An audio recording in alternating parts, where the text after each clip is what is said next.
The First Humans and the Rise of Asgard. The world was finally complete. Towering mountains pierced the sky, ancient forests stretched across the land, rivers carved their way through valleys, the stars glittered above the heavens, the sun crossed the sky each day, the moon guarded the night, animals roamed freely across Midgard, yet despite all its beauty, the world was silent.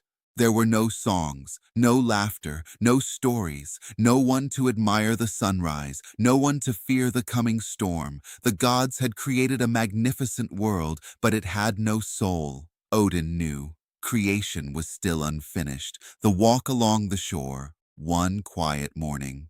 Odin left Asgard with his brothers, Vili and Ve. The three wandered through the empty lands of Midgard. They crossed green meadows. They climbed rocky cliffs. They followed rivers flowing toward the endless sea. Everything was peaceful. Everything was beautiful. Yet every step reminded Odin of the same truth. No living being possessed thought. No creature questioned the stars. No voice called out to the gods.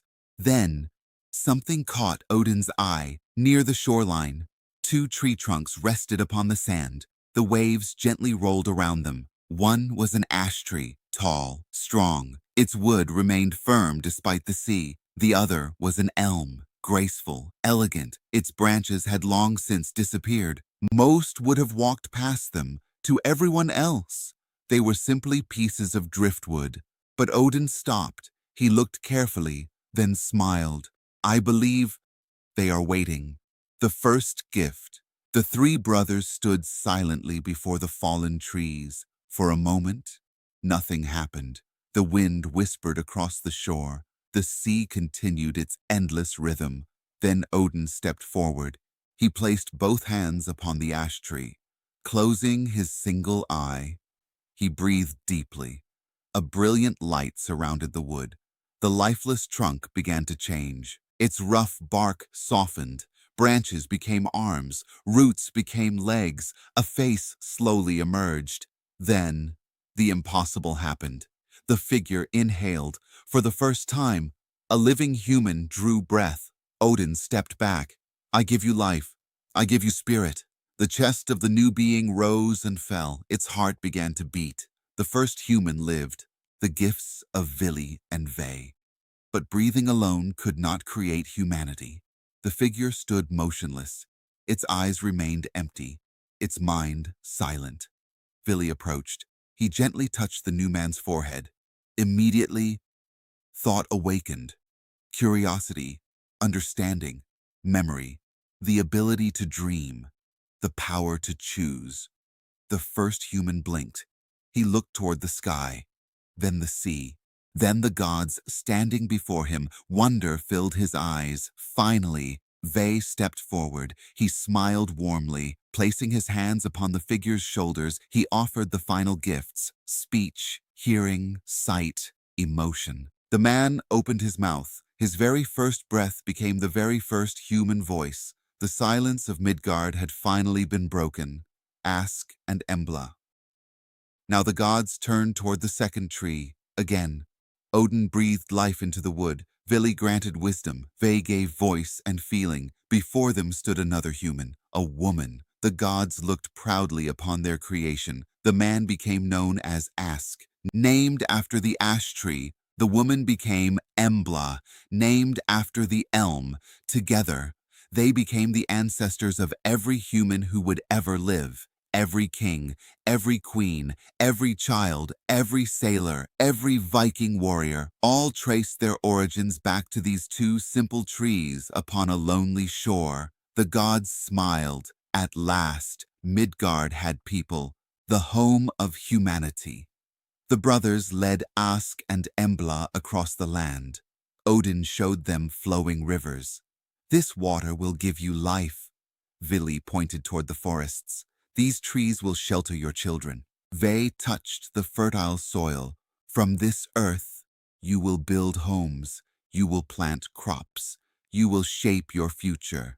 Unlike the gods, humans were not immortal. They would know joy, but also sorrow. They would celebrate births and mourn deaths. Their lives would be brief, yet Odin believed that made humanity extraordinary because every choice mattered, every moment carried meaning. Mortality would become humanity's greatest teacher. The gods build their kingdom. While humans began their lives in Midgard, the gods turned their attention toward a kingdom of their own, high above the clouds, beyond mortal sight. They began constructing Asgard, stone by stone, tower by tower. The city rose. Its walls gleamed like polished gold. Its halls sparkled beneath the stars. Magnificent temples reached toward the heavens.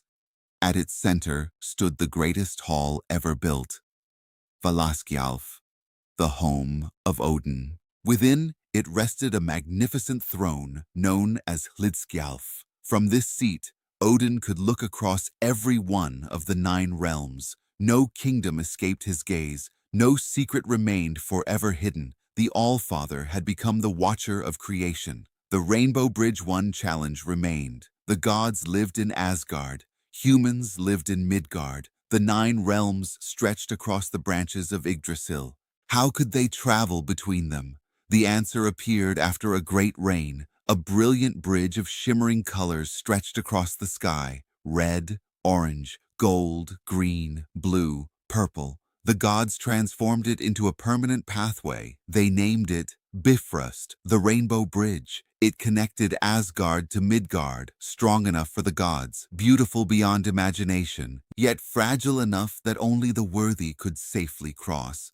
No ordinary mortal could simply walk into the realm of the gods. Someone had to guard the bridge, someone who never slept, never grew careless, never abandoned his post, the watcher of the gods among all the gods. One possessed extraordinary senses. His hearing was so sharp, he could hear grass growing, he could hear wool forming upon sheep. His eyesight stretched across unimaginable distances, day or night.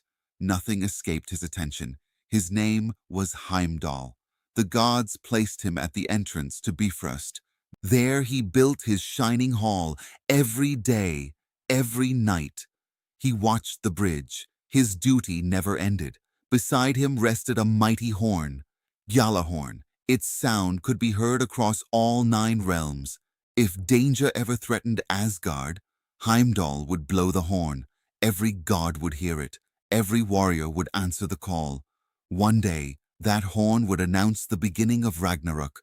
But that day remained far in the future. The 3 sisters of fate deep beneath one of Yggdrasil's ancient roots.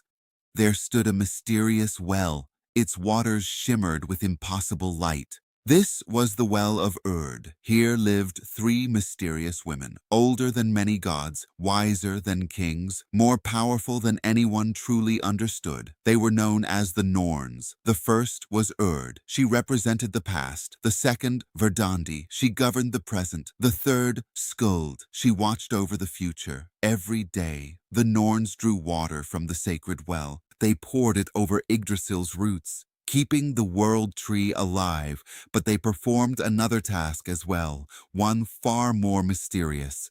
They wove the threads of destiny. Every newborn child, every king, every warrior, every god received a fate that even Odin himself could not fully escape. The Allfather ruled the heavens, but even he could not command destiny. A king who wanted more Odin stood upon Hlidskjalf.